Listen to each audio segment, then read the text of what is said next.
lagi di Parara Podcast Rania Rosma.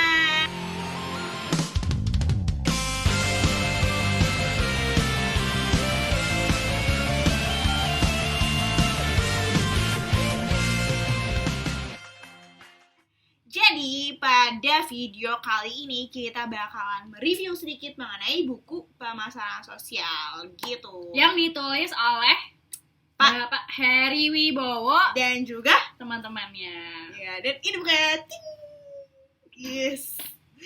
Tapi sebelum kita melakukan kajian review lebih dalam mengenai buku pemasaran sosial ini, pertama-tama kita harus tahu dulu nih, apa sih pemasaran sosial itu gitu.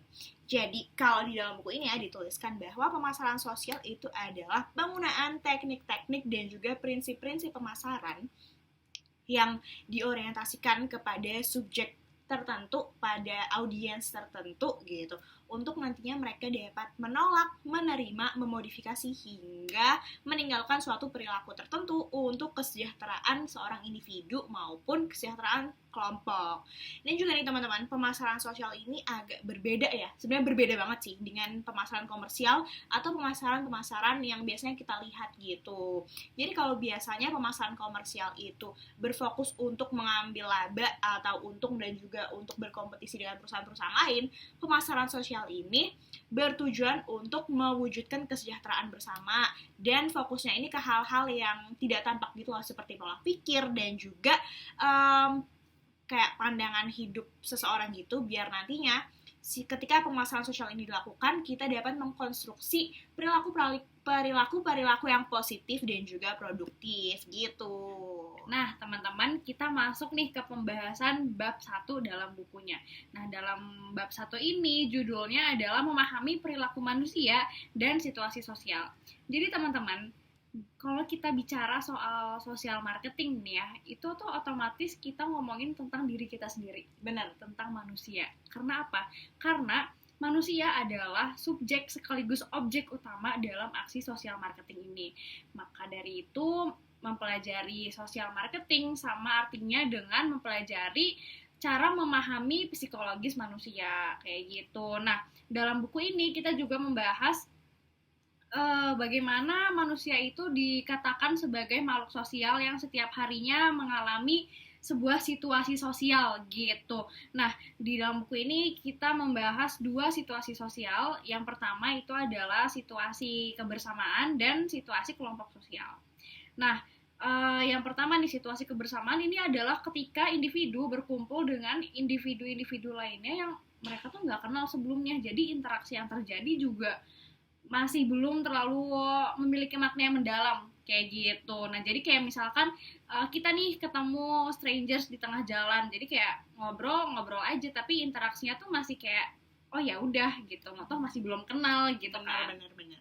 Yang kedua tuh ada namanya situasi kelompok sosial nih. Jadi individu-individu yang berkumpul dalam satu tempat itu memang individu yang sudah memiliki hubungan yang mendalam gitu. Jadi kayak misalnya perkumpulan partai atau perkumpulan mahasiswa satu jurusan sosiologi FISIP Unpad. Himpunan Mahasiswa Sosiologi FISIP Unpad. Keren banget gak tuh? Sebentar lagi diundang kan jadi penyanyi. Bisa kontak langsung di bawah ini. 2 racun. Jangan undang 2 racun. Nah, teman-teman, setiap individu tidak bakal terlepas dari 2 situasi sosial yang tadi udah disebutin ya. Karena situasi sosial itu juga yang pada akhirnya memiliki pengaruh bagaimana seorang individu itu berperilaku gitu. Nah, jadi dalam social marketing ini penting banget nih untuk kita sebagai calon social marketers gitu. Penting banget bagi kita untuk memahami konsep situasi sosial tadi ya. Karena pada akhirnya kan memang kajian utama dalam sosial marketing ini adalah bagaimana sikap dan perilaku manusia dan bagaimana situasi sosial yang mereka alami itu pada akhirnya mempengaruhi perilaku mereka. Kayak gitu, teman-teman.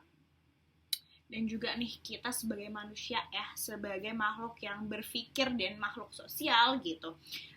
Setiap manusia ini kan memiliki pola pikir dan juga pandangan hidup gitu ya, yang berbeda-beda ya. Dan kita nih sebagai social marketers, kita juga harus dapat melakukan inovasi, kita juga harus dapat berkreatif gitu kan, berkreativitas dalam melakukan pemasaran sosial ini. Agar apa? Agar nantinya pemasaran sosial yang kita lakukan itu dapat diterima oleh audiens yang menjadi tujuan kita. Dan juga sebagai seorang social marketers itu ada 10 hal yang harus kita tahu, harus wajib diketahui nih sebagai seorang social marketers. Di buku ini tuh disebutin ada 10 ya, yaitu ada di sini. Ting. Nah, itu jadi teman-teman review singkat mengenai buku pemasaran sosial yang ditulis oleh Mr. Herbo dan juga kawan-kawannya. Jadi teman-teman kalau mau tahu lebih dalam nih mengenai pemasaran sosial yang dijelaskan di buku tadi gitu, teman-teman bisa langsung aja beli di Tokopedia atau di Shopee. Ups. Ya teman-teman, pokoknya bisa langsung aja baca sendiri bukunya gitu, karena pemasaran sosial ini kayak menarik banget gak sih? Betul, dan isi bukunya juga dilengkapi dengan ilustrasi-ilustrasi yang gak kalah menarik. Jadi teman-teman mending baca sendiri deh dan rasakan apa yang ditulis oleh rasakan Pak Herbo. Sensasinya. Betul. Gitu. Dan sekian dari kita di video kali ini. Mungkin nanti bakal ketemu lagi sama Porara maksudnya, tapi kayak soon ya teman-teman, jangan kangen sama kita karena di video selanjutnya akan ada sesuatu yang mengejutkan, iya nggak? Waduh, siapa ya? Dadah teman-teman semua, sampai jumpa di video selanjutnya. Dadah. Taklukkan dirimu, Taklukkan dirinya, taklukkan dunia.